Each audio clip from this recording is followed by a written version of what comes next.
All right, hey, what's going on, guys? We're going to talk real quickly about the best way, in my personal opinion, on how to brine or marinate your boneless, skinless chicken breast. You'll start out with just, some standard issue, pretty decent looking boneless, skinless chicken breast. As you can see, there's a lot of like leftover fat on the chicken. Depending on what your diet needs are, you'll want to go through and definitely clean up the chicken breast. Myself personally, I'm on the ketosis diet, which is it basically is medium fat, high protein, low carbohydrate. So the fat in the chicken really doesn't affect my diet too much. So in the interest of saving time, I really don't worry too much about cleaning up the chicken as far as trimming up any additional fats. Obviously safety first. You're going to want to make sure that your preparation area is clean, and obviously make sure that everything has been wiped down. Never ever forget to wash your hands whenever you're dealing with raw chicken. Definitely don't want to get salmonella. That will definitely put a hurting on any goals that you have as far as life. So we're going to go ahead and get started. The first ingredient, the most crucial ingredient in my opinion, is something that I picked up from sausagemaker.com. It's called Instacure #1. It's very good for pork. It's very good for chicken, veal. Essentially what it does is it is a nitrite mixture that will actually break down the chicken and prevent bacteria growth inside of your brine. Very, very important. Even though you're maintaining safe temperatures as far as refrigeration, and whenever you cook your chicken, you're going to cook it all the way through. You definitely don't want bacteria growing inside of your brine. Again, if you enjoy living, that is a bad deal. I just have it in a generic container. It comes in, I think, 4 ounce and 1 pound and even 5 pound containers. Once again, it's called Instacure #1. It's on sausagemaker.com. We start out with 1 teaspoon per brine. For the record, inside my bag here, this is just a 1 gallon Ziploc bag. I'm doing 8, I would say about somewhere ½ pound to 2/3 pound chicken breasts. We're going to start out with 1 teaspoon of the Instacure. I also call it pink salt. So there is no liquid in the bag. We're just going to go ahead and dump that right in. And then we're going to start with the brine base.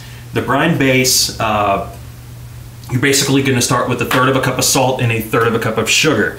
Now, because I'm on the ketosis diet and I like to keep my carbohydrates at very low levels, I'm going to do 1/3 cup of kosher salt and 1/4 cup of sugar to bring the amount of sugar content down. Now, whenever you cook the chicken, which I'm going to do in part 2 that I film a little bit later on in the week, you're going to rinse the brine off of the chicken before you cook it. So a lot of the actual nutritional value of the sugar really isn't going to make its way into the chicken. You're more so looking for the flavor of it. So obviously just 1/4 cup of just regular sugar. I've heard of some people using brown sugar. I would think that brown sugar would be a lot better with pork or beef, because chicken is obviously a very light flavor. It's going to take in any of the flavoring that you put into your brine. So we're doing the sugar. I've also got a quarter cup of just regular sugar. This is 1/3 cup of kosher salt. Now, the brine base, this is essentially what it is. This is your go-to, this is your home, this is the very, very basic brine. This is what's going to tenderize your chicken breast. As far as flavoring after you do your brine base, be creative. Do 100% of whatever you want to do. Myself, as you can tell from all of the ingredients I have up here, my brine is a little bit more complex than what some people would do. A lot of people will just do salt and sugar, which isn't necessarily bad. One of the recipes that we do here at the house is we roast chicken. And essentially the recipe for the roast chicken is just salt and pepper, and it's absolutely fantastic. But if you're looking for a little bit more flavor, you obviously want to spice it up with some different herbs and different flavors. In our house, our go-to flavor for everything, whether we're cooking steak or chicken or fish or Italian food, pasta, we go with garlic salt. That is in my opinion, that is just like the staple for just about every recipe we do. With this, obviously, you're going to season to taste. Garlic salt is a very, very light flavor, so obviously, in my opinion, you can't use too much garlic salt. I would say, you know, obviously, you really just kind of want to put it in there to your taste. I'm going to go a little bit heavy on the garlic salt. So go ahead and set that aside. Now, even though we just added garlic salt, I'm actually going to also add some powdered garlic. The reason why, the garlic inside the garlic salt is a little bit sweeter of a garlic, whereas the garlic powder is a little bit more of a bitter, like traditional garlic flavor. Now, because you don't want your brine to be too garlicky, in my opinion, you go a little bit lighter on the powdered garlic. I would say maybe a quarter of a teaspoon. Obviously, to each their own. You can, you know, if you're a big fan of not having vampires around, you know, you can go nuts with the garlic. You can take whole cloves of garlic. Depending on what I'm trying to get out of my brine, I will actually use fresh minced garlic that you get inside the jar with the juice and everything. That is an extremely sweet garlic, though, so you really want to be careful with that. So I'm just going to kind of really quickly go over what else I'm putting in. I like a little bit of heat to my chicken, so I'm going to start with some just regular black pepper. I would say maybe a quarter of a teaspoon of that. We're going to go with some crushed red pepper, or red pepper flakes. Go with a little bit of that. After that, I also have some powdered cayenne red pepper, so I'm going to add a little bit of that just to give it a little bit more heat. From there, I will go ahead and add just a tiny bit of ground mustard. I like mustard flavor. I would say just a tiny bit of that. The next step, and in all honesty, I probably should have mentioned this after garlic, we're going to go with just some minced onion. Obviously, depending on how much time you have and how much you want to put into your brine, you can use fresh onion.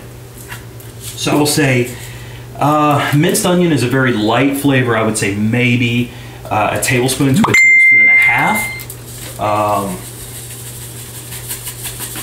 I'm going to put about a tablespoon in there.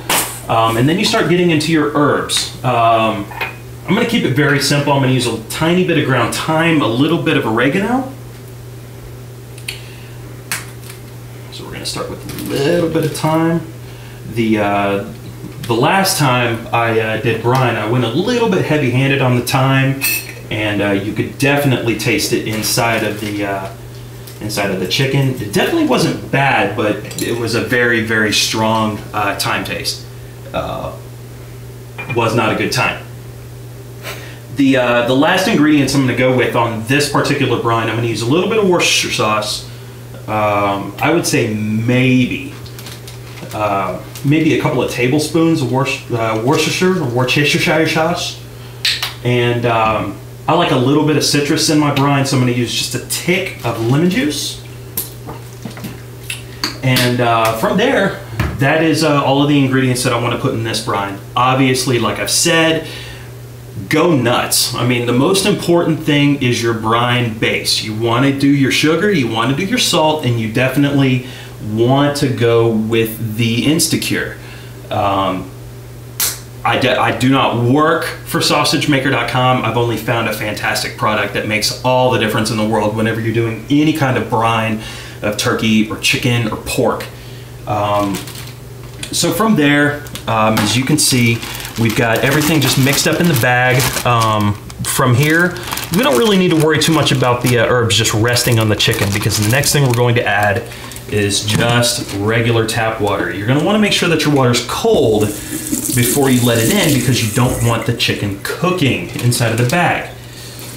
So we're going to go ahead and just add some water into the bag.